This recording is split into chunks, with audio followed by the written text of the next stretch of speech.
Hey guys, welcome back to another video. This is 24w14a. And this one is not really that big. Now that they've announced all the Minecraft 1.21 features, I was expecting there to be some balancing tweaks for ominous trials, but there is only some technical changes and bug fixes within this snapshot. So I'm guessing the balancing tweaks will come in a later snapshot. But let's cover what is new. So there are only really 3 changes within this snapshot. This is not including bugs. The first one is they've added a replace field to the set attributes loot function, and by default this is set to true, and when it is false the attributes will be appended. So that is one technical change. The next one is the text field within filterable entries in the book components has been renamed to raw to avoid ambiguity. I have no clue what that means. And then the profile component and fields on player head items and blocks respectively now support resolving from a UUID. By specifying the ID field without a name, the name and textures will be looked up. So these are some good changes, I guess, technical wise, but there is nothing else really within this snapshot. These are the only 3 things. But there are some more other technical things just outside of the game. The game now requires Java 21 to run, which is interesting.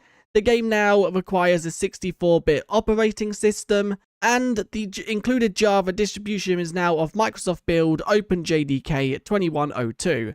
This will probably mean nothing for most people, but you now need to make sure you are running Java 21 if you want to run these snapshots, and you also want to make sure you have a 64-bit operating system. Now let's cover some of the noticeable bugs, as that is everything apart from bugs. So the wind charge would stutter through the air. This was fixed 3 snapshots ago, but it wasn't fully fixed. So once again, it has been tweaked to not stutter as much when they're flying through the air. There was a few tweaks to projectiles like bottles of enchanting and snowballs. When these were thrown at a breeze, they would destroy themselves. Rather than deflecting, you can now see they will deflect in the direction they are thrown from. This is also the case with experience bottles, which I guess is really cool. And this also does affect ender pearls. So if you throw an ender pearl when it hits a breeze, it will now be deflected off, and it will teleport you to the block that it deflects to, which could be used for mini games as well as just a cool mechanic. Not gonna lie, this is quite fun to mess around with, just seeing the snowballs bounce back. But let's jump to the next bug. If you was to hit the breeze with a player reflected wind charge or one dispensed from a dispenser,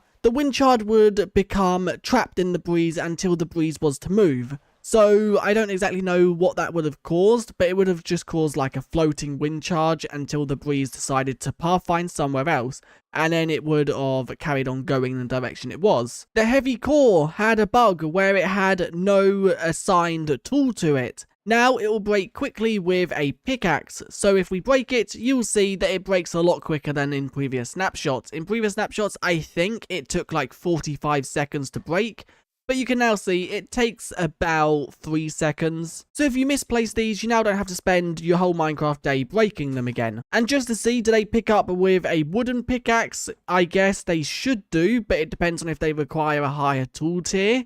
So breaking it with a wooden pickaxe and the block does drop. And then there were quite a few bug fixes with pick blocking certain blocks. There was a bug where if you was to pick block a ominous banner, it wouldn't correct the data over.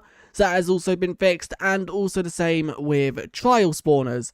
So if you was to pick block one of these, so if you was to place one of these, alter the data for it, and then try to pick block it, it would give you a messed up version instead of pick blocking the exact block you wanted. But that has now been fixed. And then they did also fix some crashes within this version. But once again, it's not really that much. It's a very small snapshot, but that is to be expected. They did release the April Fool's snapshot. A lot of people think Mojang spend a lot of time on that. They probably don't. They probably spend a few weeks, if that, on it. So that wouldn't take up much time of what they would be doing, but I guess now with 121 features complete, snapshots will be a lot smaller anyway. But just quickly jump into the patch notes so you can see exactly how small they are. You can see right here, data pack version is now also 38, so if you have a data pack, you would need to update it if you want it to work within this snapshot.